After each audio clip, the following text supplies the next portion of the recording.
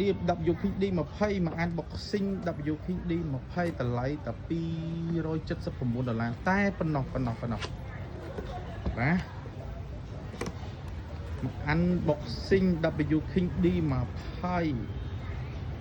ណាបងចាប់អានេះសិនមកអូខេ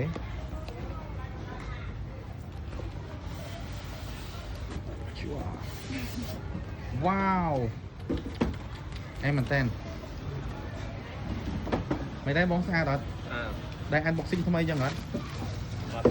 អត់ដែរឥឡូវតែថ្មីហើយបាទ D20 ញាក់សាច់ធ្វើបងហ្មងតែហ្មងបងឈាមមកបត់ហ៎បងមីក្រូមកគូមកហ្មងនេះសើឆ្លងបត់អី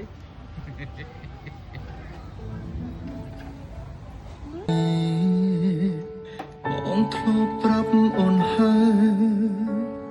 កុំស្ដាប់ពីនាងក្រៅឡើយគេអោនាងខ្លះគឺជាមិត្តអ្នកខ្លាំងទៀតក៏ជាមីបងឲ្យយើងបែកគ្នាគេសំបំណង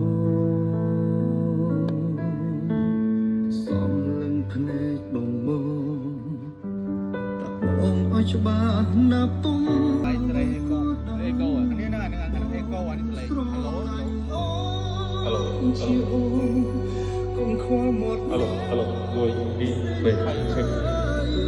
ព្រោះអីទៅហើយបើយើងសេរីផ្សេងថែមទៀតបានអត់បាទបើយើងសេរីថែមទៀតបានអត់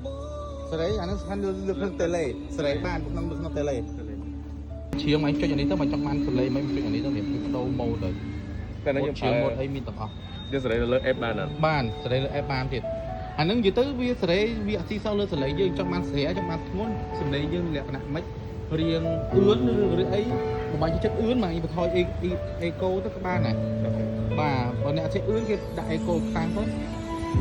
ហើយអូអញ្ច្រើនសម្រាប់ការគ្រប់គ្រងតោះ